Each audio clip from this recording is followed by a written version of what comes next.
My name is Ashley Cobb, and I am an LPN to BSN student at Indiana State University. This is Health Education Project number 3 for Community Health Nursing, and it will be focused on gun violence in American children and ways to prevent gun-related violence.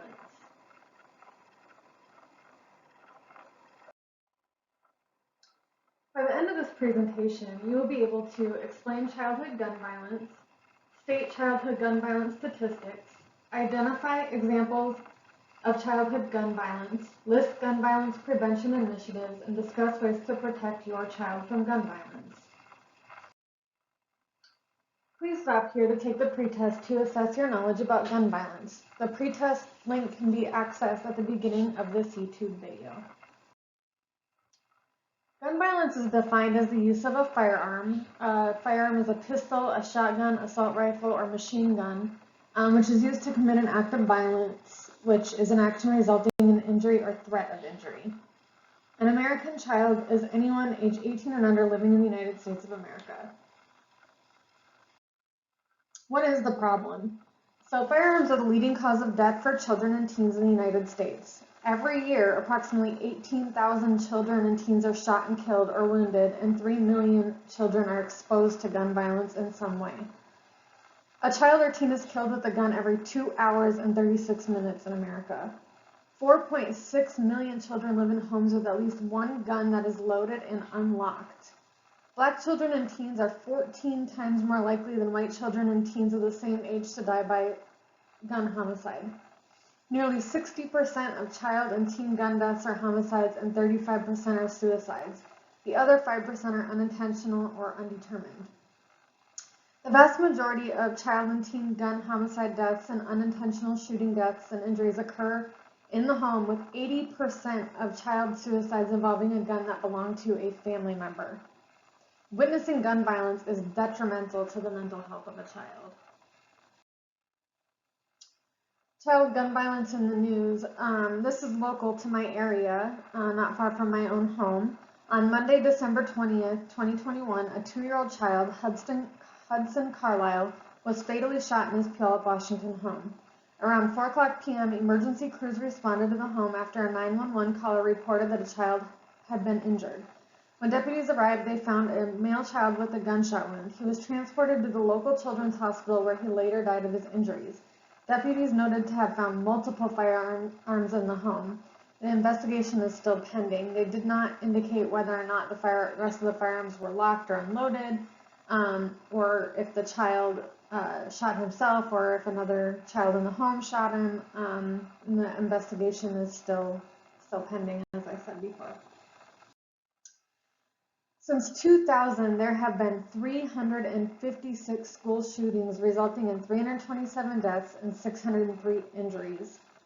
One of the most notable school shootings is the shooting at Sandy Hook Elementary School in Newtown, Connecticut. A 20-year-old named Adam Lanza killed 26 people and himself. He first killed his mother at their shared home before taking 4 of her guns and driving to the school, where he killed 20 first-grade children between the ages of 6 and 7, along with six adults, which included 4 teachers, the principal, and the school psychologist. 2 other people were injured. He then killed himself as the police were responding to the shooting. In King County, Washington, not far from me, the community is addressing the child gun violence public health emergency by working with firearm owners and communities affected by gun violence to understand how and when firearms are used unsafely, raise public awareness of firearm safety practices, and develop and evaluate upstream evidence-based prevention programs. Here are some of the initiatives.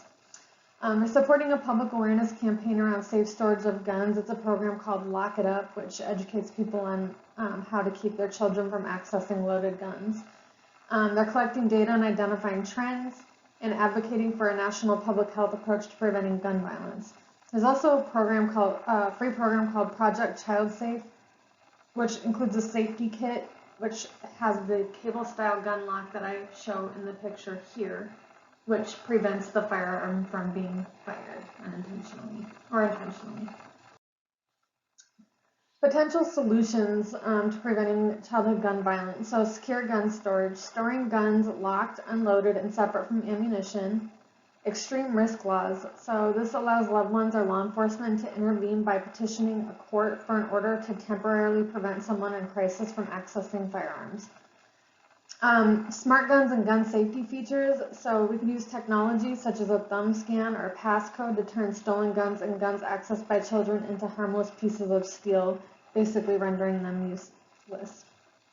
We can reconsider active shooter drills by doing research to determine the value of these drills in preventing school shootings or protecting the school community when shootings occur. We could stop arming teachers.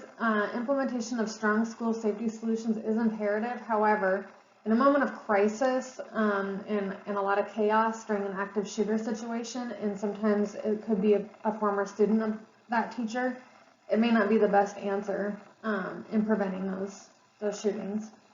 Threat identification and assessment programs in schools. So intervene before a person commits an act of violence. These programs allow schools to intervene and address potential violent behavior before it occurs.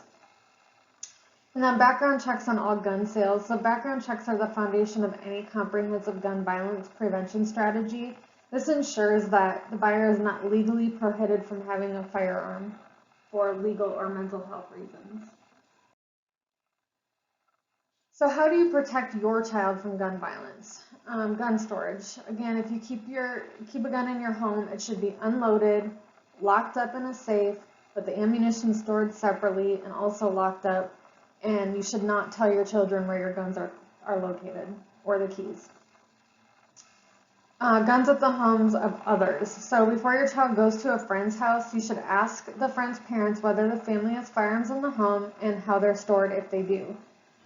If your friends or family keep firearms, you should urge them to keep them locked and unloaded. And if you know that they don't, you should probably not allow your child to be there without your presence.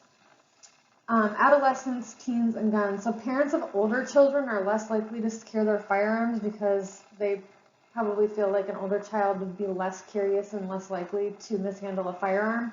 However, this is a big concern because most firearm injuries happen to teens, and teens are at increased risk of attempting suicide, and suicide attempt by gun is likely to be deadly. You should teach your children what to do in the presence of a gun. Teach them to never touch them and talk to them about what to do if they become aware of a gun in their presence. And then non-powder guns, BB guns, and toy guns. You should not underestimate the potential for injury from BB guns and pellet guns. You should also consider not having your children play with toy guns because it could make it easier for your child to mistake a real gun as a toy. Please stop here and take the post-test to assess your knowledge about gun violence. Again, the link can be found at the beginning of this YouTube video. Brady United has many great childhood gun violence prevention resources available. There's a link to it here in the presentation, and there will also be a link to a flyer with resources available at the beginning of the video. It'll be entitled Childhood Gun Violence Prevention.